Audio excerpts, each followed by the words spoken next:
안녕하세요, 볼리티피 성욱입니다. 김정민 기자와 함께 오늘 분데스리가 얘기를 해보려고 하는데요. 분데스리가 시즌 끝나고 나서 키커 랑리스트가 발표가 됐습니다. 저희가 또 소개를 또 해드린 적도 있고 이미 축구 팬들은 많이 알고 계십니다만 간단히 정리를 해볼까요? 네, 랑리스트가 무엇인가? 이거 그냥 랭킹이란 얘기입니다. 네. 독일어로. 네. 사실 우리가 잘 모르는 나라 말, 평소에 안 쓰는 나라 말이 그냥 고유명사화 돼서 그쵸. 우리나라에서 쓰는 경우들이 많은데 이제 우리나라 축구 팬들은 랑리스트 하면은 딱 요 키커 랭킹이라는 뜻으로 네. 쓰죠. 이거 이제 축구 전문지 키커가 반 시즌 단위로 내놓는 선수 평가인데요. 사실 예전만한 권위와 신뢰성이 없다라는 불만도 축구 팬들이 가지고는 있지만 그럼에도 불구하고 자기 매체의 이름을 걸고 일정 기간마다 꾸준히 자기가 이제 커버하는 리그의 선수들을 줄 세우기를 쫙 해서 베스트 몇을 뽑는 이런 좀 평론적인 성격의 매체가 거의 세계적으로 없거든요. 그렇죠. 그렇다 보니까 키커의 이 명단이 때로는 좀 부정확할지라도 좀 길게 놓고 보면은 아무튼 좀 역사가 쌓여 있다. 그래서 많은 인정을 받고 있습니다. 그렇습니다. 이게 어차피 그 주관적인 평가이기 때문에 정답은 없는 거고요. 다만 이제 팬들이 얼마나 이걸 인정을 해주느냐, 이게 중요한데 워낙 역사도 오래되고 또 키커라는 매체가 독일 축구계에서 갖고 있는 위상이 좀 높다 보니까 이게 꽤 그래도 공신력 있는 랭킹으로 평가를 받고 있기는 합니다. 근데 좀 논란의 순위들이 종종 좀 있기 때문에 그런 부분에서 좀 말이 좀 있긴 한데요. 차범근 전 국가대표팀 감독이 선수 시절부터도 요 랑리스트가 있었습니다. 그렇죠. 상당히 역사가 좀 길고요. 그렇기 때문에 지금 독일 분데스리가를 거쳐간 한국 선수들, 아시아 선수들뿐만 아니라 모든 선수들의 어떻게 분데스리가 시절에 그 현지 평가를 받았었는지, 어느 정도의 활약을 했었는지, 공격 포인트 외에는 사실 평점 같은 게 있긴 하지만 좀 그런 어떤 평가를 하기가 어렵기 때문에 요게 그 지표로 활용이 될 수 있는 그런 면은 분명히 좀 있는 것 같습니다. 일단 크게 전체적으로 순위를 쫙 매기긴 하지만 그 순위와 별개로 선수들의 클래스를 또 매기잖아요. 그렇죠. 네. 그러니까 일단 해당 포지션에서 순위를 1위부터 보통 10몇 위 정도까지 쭉 내는데 그들을 이제 등급으로 나눕니다. 가장 높은 등급이 세계적인 수준, 이제 독일어로 벨트 클래스. 예. 그러니까 월클이죠, 우리말로 따지면. 월클. 영어로 하면 이제 월드 네. 클래스가 이제 독일어 벨트 클래스가 되니까. 보통 네. 이제 우리가 프리미어리그 같은 데 보면 월클 논란이 있는데, 그러니까 여기는 아예 그 월클 논란을 자기들이 정해주는 거죠. 얘까지는 월클이야. 얘부터는 그 다음에 이제 인테르나시오날레 클래스니까 네. 얘부터는 이제 국제 수준 네. 이렇게 얘네가 정해주는 겁니다. 그렇죠. 세계적인 수준, 국제적인, 그러니까 국제적으로 먹힐 만한 수준, 그 다음에 전국적인 수준 이렇게 네. 세 개의 등급이 있고요. 등급 이름이 이런 거는 옛날에는 분데스리가의 독일 선수 위주로 뛰다 보니까 약간 키커가 국가대표팀 감독한테 우리 리그 최고 선수가 누군지 추천해준 성격이 강했어요. 그러다 보니까 이런 이름이 붙는 겁니다. 이 선수는 대표팀 뽑아도 됩니다라는 느낌인 거죠. 네. 그렇군요. 예전엔 다른 등급도 있었지만 지금은 국대급이구나, 그러니까 국대급. 그렇죠. NK가 국대 갈만하다.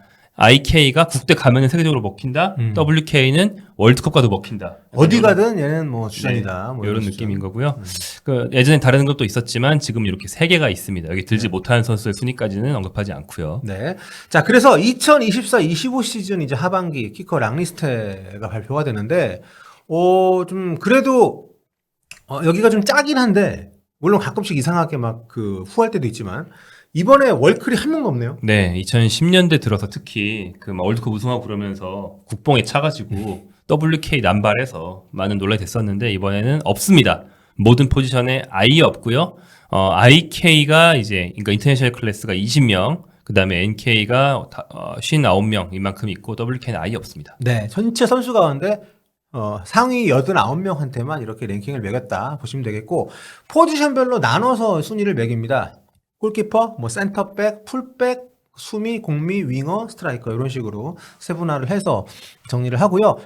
그리고 분데스리가에서 안 뛰는 독일 선수들도 따로 또 언급을 하긴 하는데 숫자가 이렇게 많지는 않죠. 네, 해외 빅리그에 뛰는 독일 선수, 해외 군소리그에 뛰는 독일 선수 두 개로 나눠서 그들도 간단하게 돌아볼 수 있게 해줍니다. 우리도 맞습니다. 이제 해외파 활약상 이런 거 보잖아요. 똑같은 거죠. 그렇죠. 말씀드린 것처럼 월클이 한 명도 없다. 이런데 전반기만 해도 몇 명 있었던 걸로 제가 기억을 하는데. 네, 이번 시즌 전반기에 4명 있었는데 지금 다 없어졌어요. 일단 그 중에 오마르 마르무시는 프리미어리그 이적을 통해서 없어진 거고 무시알라, 비르츠, 해리케인 이 3명도 있었는데 이들은 다 전반기의 활약을 유지하지 못했다. 조금 덜 잘했다. 라는 의미에서 이제 등급을 깎은 거죠. 네, 확실히 전반기보다는 조금 잦아든 느낌이 있긴 한데 아무튼 키커의 냉정한 평가가 있었고, 인터내셔널 클래스는 똑같이 20명이고 그러니까 전체적으로 따지면은 이 인터내셔널 그리고 이제 월클 합쳐서 4명이 줄어든 그런 부분이고 특정 포지션 평가가 상당히 박하더라고요 보니까. 네, 풀백이 늘 그렇긴 한데 이번 시즌 같은 경우에는 오. 전반기에 풀백이 WK였고 IK 한 명이었거든요. 네네. 후반기는 IK조차 없습니다. 풀백 1등조차 간신히 NK다. 이렇게 평가를 하는 거죠. 자, 이렇게 깐깐한 랭킹인데 우리 한국 선수 가운데 김민재 선수가 명단에 빠지는 충격적인 좀 리스트가 나왔고 이재성 선수가 좀 호평을 받았습니다. 네, 원래 이제 포지션별로 뒤쪽 네. 포지션부터 앞쪽 포지션으로 넘어가기 때문에 김민재 선수가 없다는 얘기를 좀 예전에 들으셨을 거고 그 뒤에 이재성 선수가 몇 등인지를 들으셨을 텐데 이재성 선수는 좋은 평가를 받았습니다. 네. 공격형 미드필더 중에서 8등. 근데 이제 등급은 NK. 네. 그래서 보통 이제 랑리스트 많이 본 사람들은 NK8 이런 식으로 많이 쓰는데요. 야, 근데 공미도 되게 짜네. 네. 월클이 없고 인터내셔널 클래스가 딱 한 명인데 이번에 리버풀이 역대급 돈을 주고 데려간 비르치 선수가 그렇죠. 비르츠 나갔죠. 여기가 1위. 이제 그 공미에서 1위. 후반기 리그에 이제 그 비르치 선수만 인터내셔널 클래스를 받았고 이재성 선수는 전체 공격 미드필더 가운데 분데스리가 이제 8위. 그렇죠. 그러면서 내셔널 클래스 네. 또 이렇게 높은 평가를 받았습니다. 약간 내려왔네요 전반기 비해서. 네. 근데 뭐 6위에서 8위 정도면 뭐 왔다 갔다 할 수 있는 정도의 차이라고 생각이 되고 분데스리가를 통틀어서 이제 그 공격 미드필더 중에서는 8번째라는 거니까 6번째에서 8번째라는 거니까 네. 상당히 좀 고평가를 받은 거네요. 여기서는 영향을 미치는 게 후반기는 이제 대회컵이 있잖아요. 네. 대회컵인데 독일 국대도 고려를 하거든요. 그래서 유로파리그에서 잘하면 순위가 오르고 이런 경우가 있는데 뭐 프랑크푸르트가 물론 우승은 못한 거 우리 다 알지만 유로파리그 성적이 좀 좋은 편이었잖아요. 네. 괴체가 좀 올랐습니다. 교체. 네, 그런 영향을 받아서 조금 떨어졌다 이렇게 보시면 되겠고 네. 아무튼 전체 공미 중에 8인데요.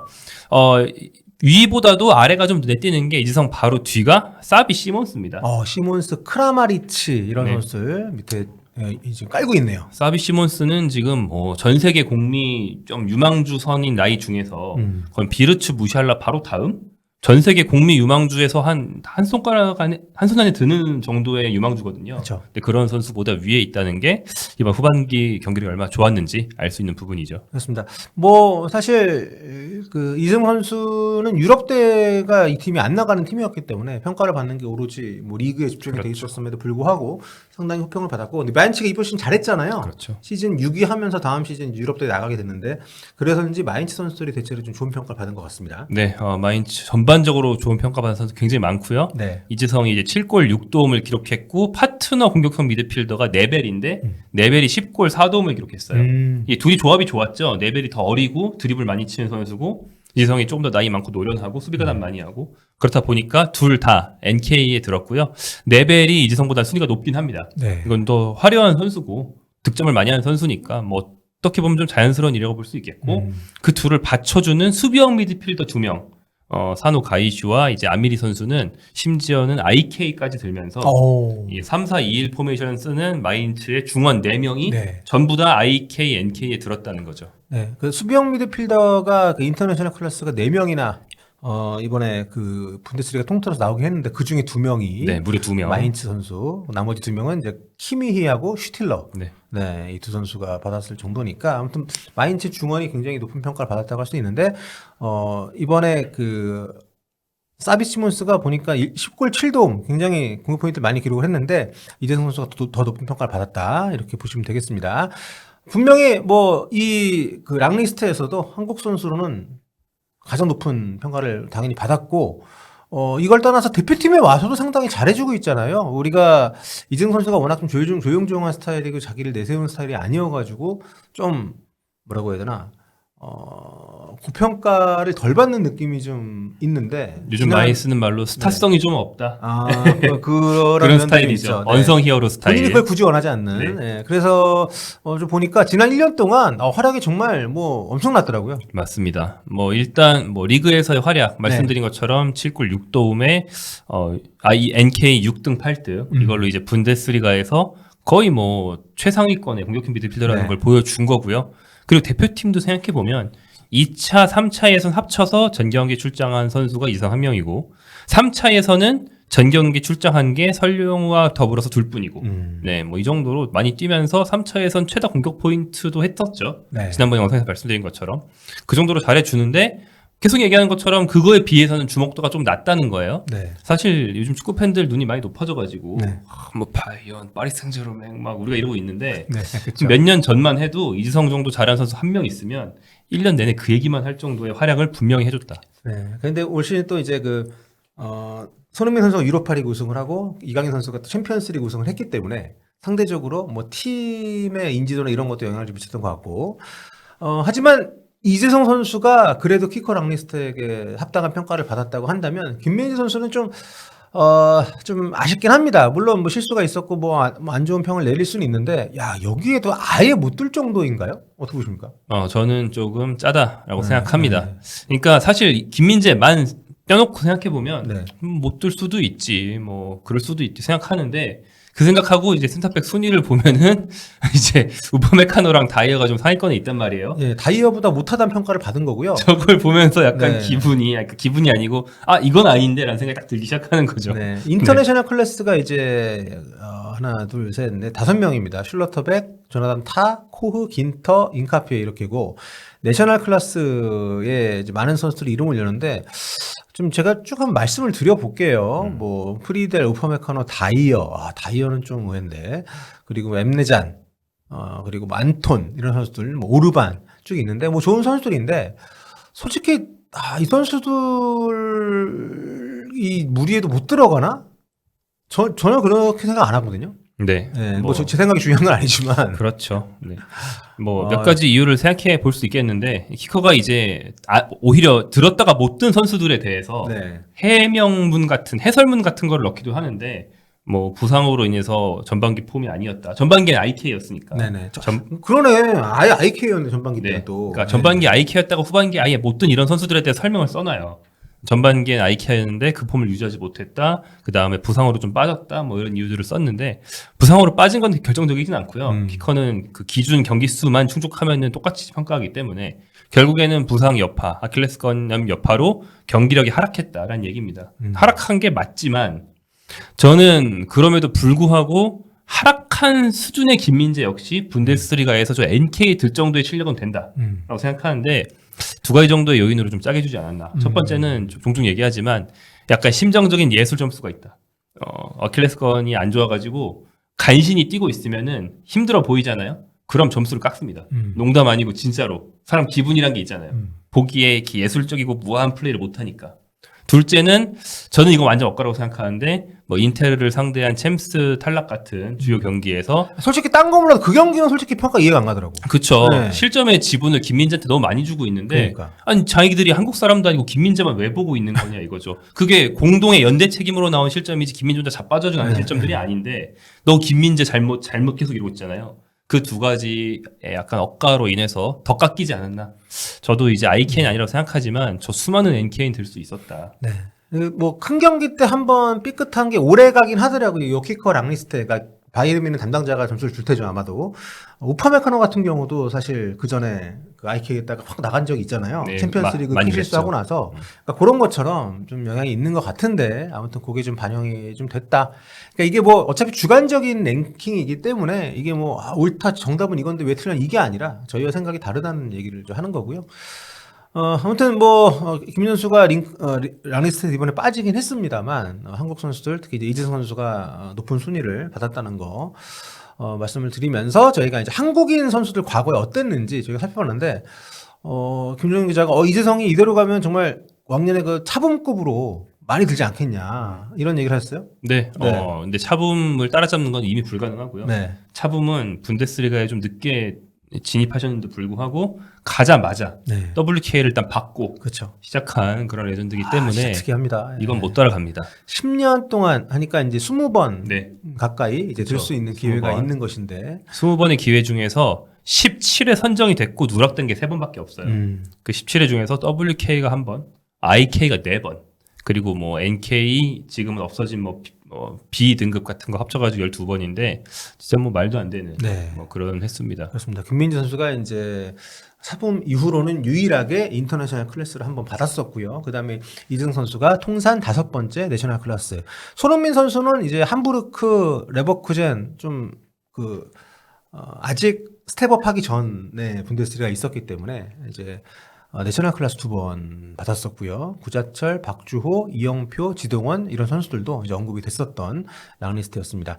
아무튼 이렇게 그 긴 시간 동안 한국 선수들이 이렇게 이름을 올리면서 우리의 어떤 좀 그래도 팬으로서의 자부심을 좀 갖게 해주는 그런 기록들이 있는데, 근데 최근에 보니까 일본 선수들이 좀 비중이 높아지더라고요. 네, 이번 후반기가 특히 그래요. 네. 전반기만 해도 간만에 한국이 랑리스트에서 일본보다 많다, 더 높다 이런 얘기를 했었는데, 왜냐하면 전반기에는 IK가 없었거든요. NK만 2명 있었고 네. 한국이 IK를 한 명 배출했기 때문에 한국이 더 성적이 좋았는데 후반기에는 일본에서 IK가 2명 나왔습니다. 아까 말씀드린 마인츠의 이재성 동료 사노 네. 가이슈가 수비형 미드필더로 IK를 받았고요. 그다음에 도안 리츠, 이 선수 윙어죠. 네. 우리가 흔히 이제 권혁수라고 부르는, 닮았죠.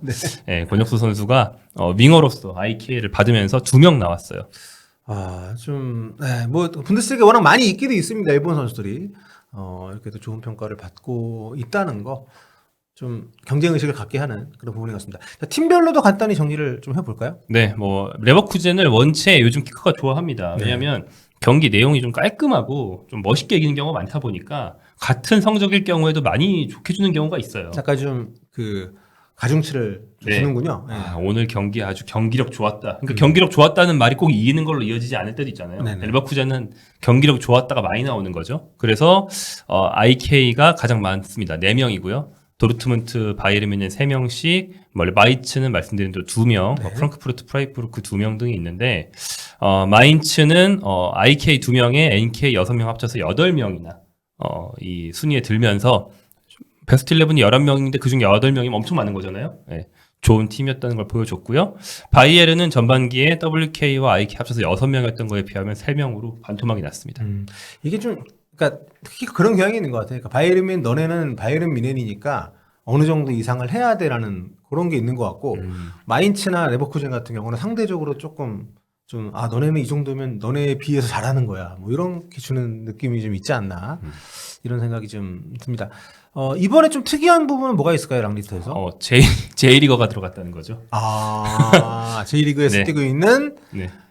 독일 선수. 네, 이제 해외 선수를 넣는다고 말씀드렸는데 2018년부터 이걸 구분해서 네. 해외 빅리거, 해외 중소리거로 나눴거든요. 네. 근데 해외 중소리거는 말 그대로 중소리거이기 때문에 일본, 중국 이런 리그 선수들이 가끔 들어가요. 근데 이번에 중소리거 중1위가 이제 J리그 파지아노 오카야마의 골키퍼인 스벤트 보로더젠이라는 독일 청대 출신 골키퍼가 J리그에 뛰고 있습니다. 네. 이 선수가 여기서 1등 먹었습니다.